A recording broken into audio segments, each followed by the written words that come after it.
আস্তে একটা হাতটা উঁচু করে সেই শপথ গুলা করে বাংলাদেশে আমরা ইনশাআল্লাহ জুলাই সনদ বাস্তবায়ন হওয়া পর্যন্ত মাঠ ছাড়ব না।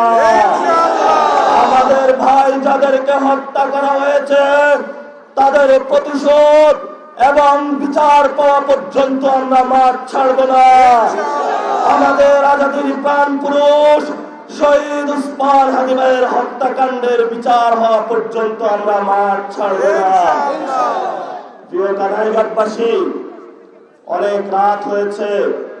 আপনাদের অভ্যুত্থানের মহানায়ক জনাব নাহিদ ইসলাম বক্তব্য রাখবেন। আমার গাড়ি ভেঙে দেওয়া হয়েছে, আজকে সার্জিস আলমের গাড়ি ভেঙে দেওয়া হয়েছে।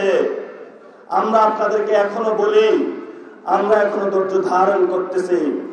যদি মনে করেন ধৈর্যই দুর্বলতা, তাহলে কি হবে ওইটা বললে তো আবার আমার বিরুদ্ধে বলবে আমি গালাগালি করি।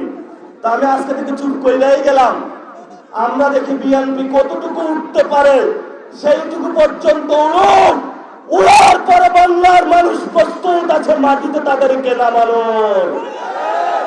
পিপিলিকার পাখা গজায়, পরিবার করে পাখা গজাইছে তাদের নতুন করে। আমরা বলবো যে পিপিলিকার পাখা গজাইছে গত 53 বছরে, অনেক পাখনা আমরা দেখেছি। আপনারা ইতিহাস থেকে শিক্ষা নিন। আমরা মরণ পর্যন্ত পথে আছি, কারণ আমাদের শহীদের রক্তের কাছে অঙ্গীকার নামা আছে। আমাদের শহীদ উসমান হাদির কাছে অঙ্গীকার নামা আছে। যে ভাইয়ের চোখ হারিয়েছে, হাত হারিয়েছে, তাদের কাছে অঙ্গীকার নামা আছে। এই অঙ্গীকার নামার কাছে আমরা কোনো পদের কারণে, কোনো টাকার কারণে, দুনিয়াবি কোনো স্বার্থের কারণে আমরা বিক্রি করব না। আমাদেরকে এই নিশ্চয়তা আজকে কানাইঘাটবাসীর সামনে দাঁড়িয়ে আল্লাহর কসম করে খেয়ে বললাম ইনশাআল্লাহ।